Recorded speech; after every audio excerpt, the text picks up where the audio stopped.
everybody. Welcome to another show episode of All Things Considered Franchising, powered by Scott Milas, franchisecoach.com. I am your host, Scotty Milas. All Things Considered Franchising is a podcast dedicated to the entrepreneur, people who are interested in learning about business ownership, whether as an independent or investing in a franchise.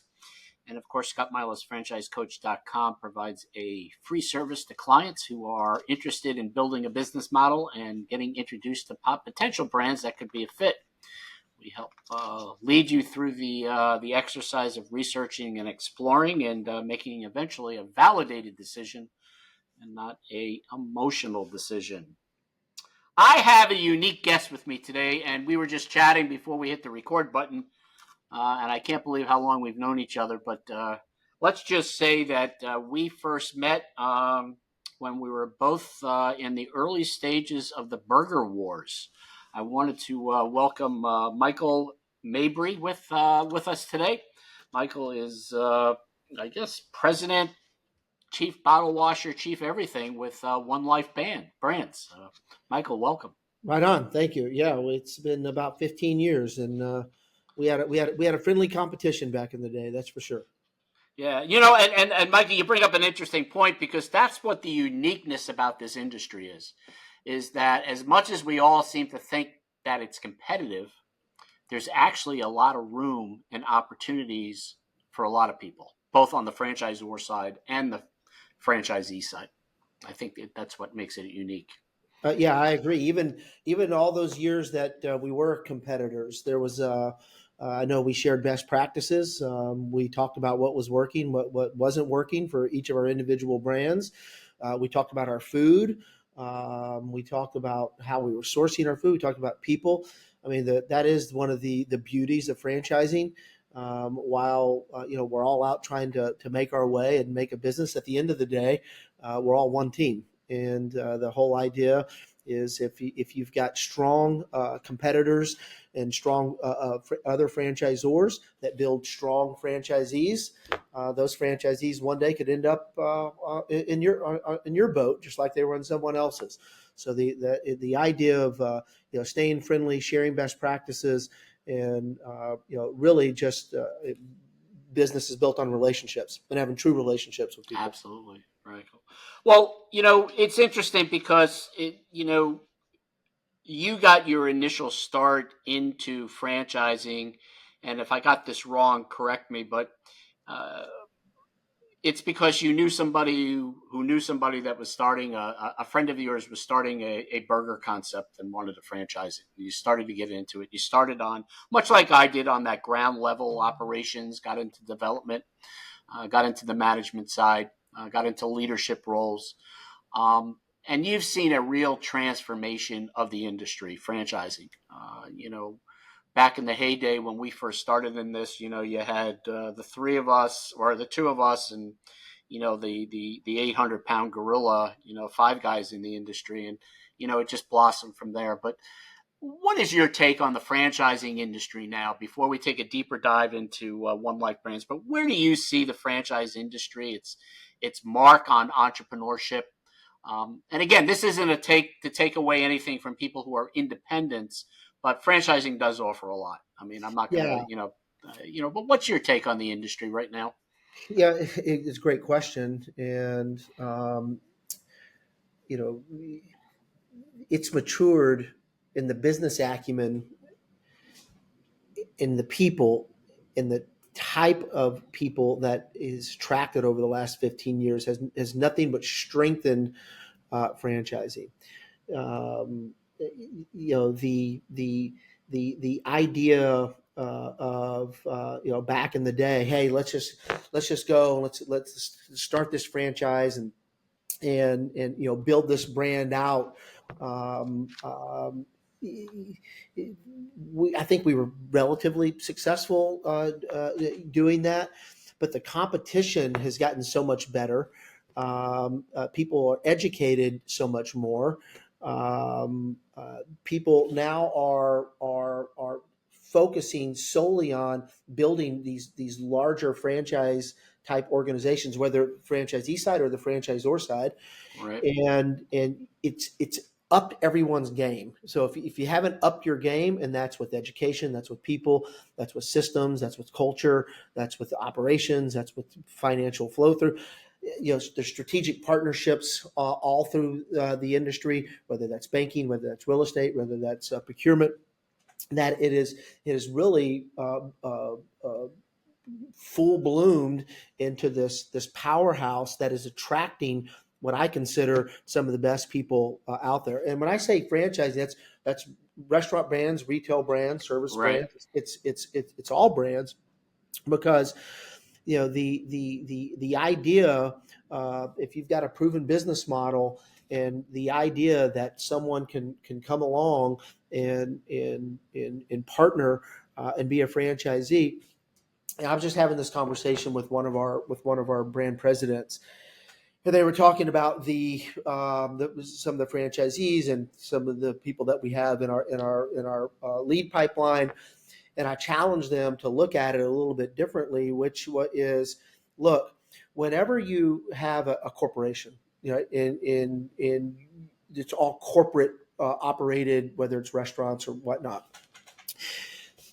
You got some great people, but you've got leadership, and then you've got some Right. mid-level leadership, and in franchising, if you do it correctly, and if you've got the right culture, you've really got 10, 15, 20, 100, 500 CEOs out there. Correct. And you tap into all that knowledge and everything they've brought and what got them to the position that they were able to do this. Then I think you've got some harnessed power. Right. Well, I think it's safe to say that you've been a franchisor, and some of the best ideas have come from franchisees. I mean, obviously, you want them to utilize and learn the systems that have made the brand successful, but best ideas typically come from franchisees. They're I the mean, ones that work. yeah. I Yeah, mean, yeah. they're the They boots work. to the ground. Yep. Yeah, Yep. right.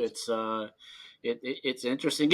I was thinking about this when we go back 15 years, 20 years ago, when the development, when we were building and developing the brands that we were both associated with, things were a lot different because social media was kind of coming into it. I mean, I think we all remember the old days. LinkedIn was starting to kick in, Facebook was starting to kick in, but we were doing development the old-fashioned way, getting out there, meeting people, or, I mean, how are you seeing as far as the people coming in and reaching out to you, potential franchisees, getting in contact with you? Is it safe to say that most people today want more information than they did 15, 20 years ago?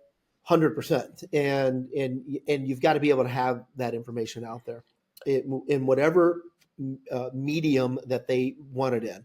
So some of it's print, some of it's online, some of it's all of the social media aspects of it. Some of it's through news, some of it's through radio, some podcasts. Right. The idea now that someone is coming to you, it's rare. Like I can't remember the last person that when I talked to them said, "Hey, what do you know about brand X? Whatever it is, one of the brands that we've got." They know a lot about it. Like they Right. know a lot, and that's great. So what we've got to be able to do again is stay out on the forefront, and what are we talking about, and what are we leaning into on those brands, so that some of the folks that are interested in franchising can see that nugget, maybe that some other brand doesn't have, that says, I like that. Let me go talk to them. Right, right. So let's take a deeper dive into One Life Brands. Some unique concepts. Maybe you can share those concepts with the audience. Tell us a Sure. little about them, and what's motivating the brands to continue to be successful and make a presence out there in the U.S. and potentially Yeah. internationally. Yeah. Yes. Thanks. So we're about a little over a year in, and the whole idea was born from my partner Robert Maynard.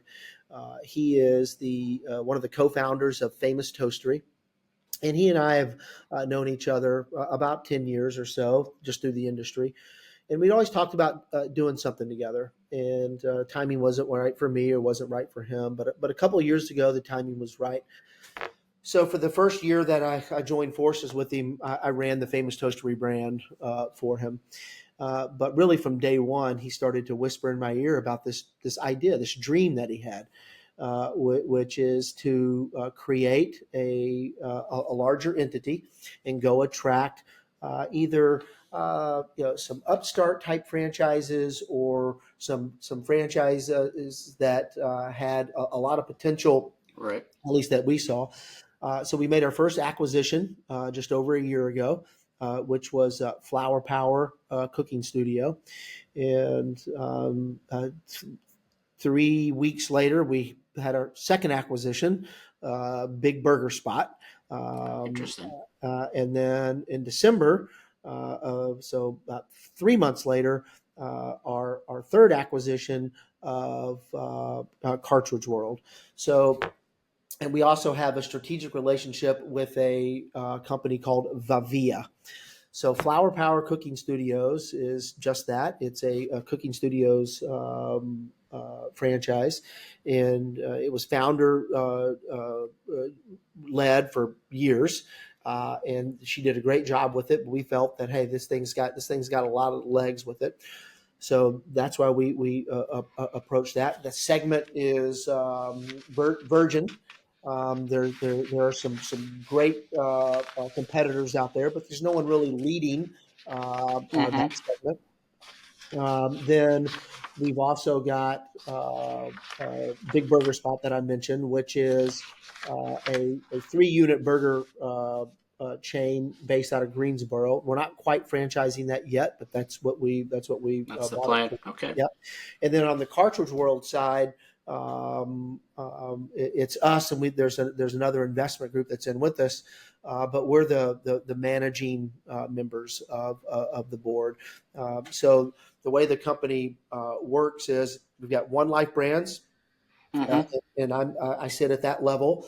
And then I've got a brand president that runs each of those brands that I just mentioned, and then I support those brand presidents. And then they've got teams underneath them that run those brands. Then at the One Life level, we've got our shared services program, HR, IT, accounting, etc. It's interesting because, and correct me if I'm wrong in putting you into this category, but it sounds like you are an FSO, a franchise sales organization. But not only are you handling the sales and development side, which I think most FSOs, if not all, do, but you're also focused on, which I think is as important, if not more important than the development side, you're focused on the operational support. Because let's face it, if you can't provide operational support, marketing support, getting someone opened, and help them maintain their business when they're in as a franchisee, you've failed as a franchisor. I mean, correct me if I'm wrong. Yeah, we're an operating company first. Okay. And then we're a franchise sales organization second, because we have franchise businesses. Okay. But we've got to have, as an example, acquisition of Flower Power, August of last year. We didn't go out to market until April of this year. So we didn't publish an FDD. We didn't do anything. All we did was work on the operations, the branding of the brand. Hired a whole new team. Sarah Moritz, who is the president of she'd be a great interview for you. Okay. She's the president of Flower Power. And she didn't come from the franchising industry. She was someone that I knew, smart, dedicated, phenomenal vision for the brand. So that's what we worked on for the first 6 months. And so we've literally just been franchising it for about 3 months now. And that's really the approach that we've taken with each of these. Cartridge World acquired December 1st, and FDD was just published last week. So we took 6, 7, 8 months there to get the things in order. So we're an operations company first, and then that franchise sales organization second. Well, it goes to we're talking to Michael Mabry, president. I mean, Managing director. Managing director. managing director. Okay, there we go. Managing director of One Life Brands. I'm I Scotty just made it that Milas. title. I just made it up. Well, that's okay. And I'm Scotty Milas, the host of All Things Considered Franchising. It sounds like that the importance to your group, your executive team, the people within One Life Brands is that if we're going to bring these brands in and we're going to make the investment, we want to set them right or set them to be right to be a franchise or to be able to offer it. We're just not looking to throw it out there. And I think you and I could probably sit here and name the same six that, about companies that tried to franchise it and just, never got off the ground. But you want to make sure that that support level and that the franchise is going to be successful and it isn't just throwing it up against the wall and hoping it sticks, so to speak. Yeah, to the best of our ability. I've never taken it lightly that someone or a husband and wife or a couple of partners or some entity pushed a check across the table to buy a franchise or multiple franchises.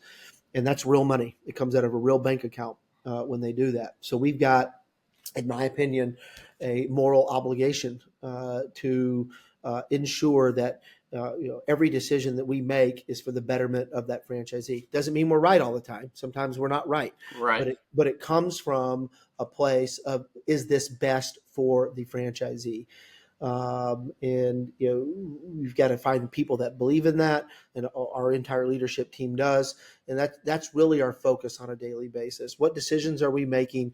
It's pretty simple. There's says, well, what's the most important things? Well, there's really three in franchising, in my opinion. One, unit level sales. So whatever you're operating, unit level sales is numero uno. Number two, unit level economics. That's the second thing. You got to have the sales. You got to make money. And then number three is growth of that brand. So you've got to do all three. If you take care of the first two, the third one happens. Right. So when you look at your brand portfolio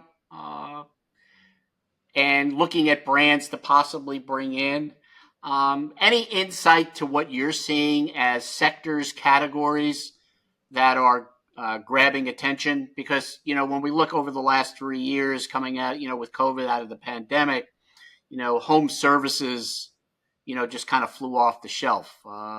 Home services, the pet industry. There's been sort of a drop in that as far as inquiries. I think the dust has settled a little bit. But what are you seeing as sort of some trendy, and even your brands? I mean, where are you seeing those trends? What direction are we going in, you think? Yeah, there's three that Famous Toastery in this Better Breakfast segment. There are some great competitors again out there, but there's not a lot that are franchising. So that kind of sits on its own. It's next year is 20 years. So we're not an upstart. It's a great, solid investment for someone who wants to be in the restaurant business, wants quality of life. And then the Flower Power, anything to do with kids, and it's focused on kids, but it's really from preschool to age 99. That was the rebranding that we went through. It used to be called Flower Power Kids Cooking Studio. We dropped the kids, changed the logo, up the curriculum, et cetera, et cetera. But it's still the core focus is kids. And that is key because everyone wants their kids to have an opportunity to do something, to feel good about themselves, and to feel that they are a part of something bigger than themselves. So that's where Flower Power comes in, and just the culture behind it. Right.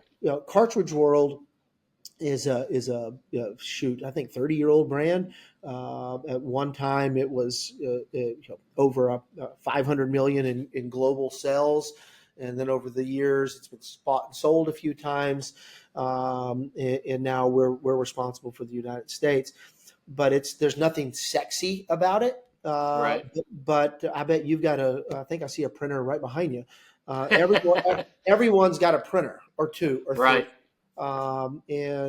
So we have a product, and we've got we have two main products. The first product is what we're marketing, which is our executive office model, which is you can work from anywhere. It's not a brick and mortar. Then the idea is you build your book of business, and you supply toners and cartridges and ink to that book of business. Then the next question is, well, how do you get the book of business? Well, we've got a no-cost printer program. So if I walk into a business and they've got 15 printers, and I say, hey, as you need new printers, let me provide it for you at no cost to you. I just ask that you Buy the cartridge. buy the cartridges from me. So there's, again, it's not sexy, but it's needed, and even with more people working at home now, there's more printers out there than ever, because now you have to have a printer at the office and you have to have one at home. Right. So there's that business, and then I've touched on Vavia just for a little bit, but Vavia is a dumpster business, and you haul trash. It's a great business. Robert Maynard, again, founder of One Life, he sits on their board. So we handle their franchise development for them, and it's a dirty business. Yes. But what they've done, and their technology and their branding, and the niche that they are focusing in on their markets is really something extraordinary. So to answer your question, I feel it's whatever these niches are, that people they're already using these types of services, ink, trash, Right. and then how do you build a business model on it and get it out there? Interesting. Um, Michael, if somebody wanted to find out more about One Life brands and the portfolio, what would be the best way to learn more? Maybe an entrepreneur out there who's gonna, who's listening to the podcast says, "Wow, Vavia sounds good. I really like Foul Power." But how would one find out more about the brand portfolio and be able to speak to somebody directly?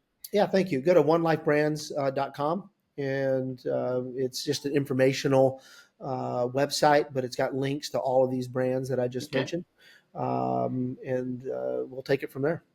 Yeah. Now that's One Life Brands, but it's WON Life Brands, Yeah, correct? thank you. I'll Yeah, have that up. Yep. Yep. thank you, I just Ben. want to make sure that W if anybody's and the whole listening, idea, yeah, the whole idea there, it's kind of a double entendre of you have one life to live, and let's win at that life. So One Life Brands. That's great, how we great. came up with it. Any closing thoughts? Anything you want to share? Anything we can, anything you want to bring up, as we close out here? Yeah, I got a couple things.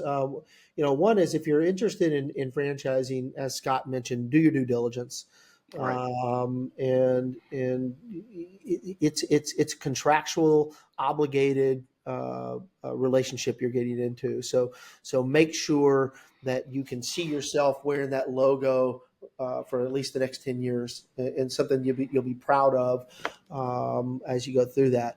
And then lastly, as Scott mentioned, we've known each other a long time, and if he's offering some free advice, as he mentioned at the beginning of the podcast, I suggest anyone listening take him up on it. Thank you. I appreciate that. He's a professional, he's honest, and he's someone that you could rely on to get some real solid information from.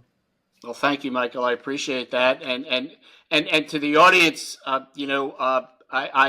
wouldn't bat an eye referring or introducing anyone to any of the brands over at One Life. I mean, if the credibility of the brands are anything like the credibility of you, Michael, and I've known you for a long time. I think especially in developing brands and validation from franchisees, and definitely would consider and recommend that people reach out to you to learn more about the opportunities. Michael, I hope we can get you back on 6 months from now to kind of get an update where the brands are, anything new. I want to thank you for participating in the show. We've been speaking to Michael Mabry of One Life Brands. I'm Scotty Milas, president of and founder of ScottMilasFranchiseCoach.com, and the podcast host and founder of All Things Considered Franchising. Reach out to me accordingly if you're interested in learning more about franchise opportunities, have questions on entrepreneurship, and provide you the best guidance that we can possibly can. So this is until next time. Again, Scotty Milas, make it a great day. Thank you.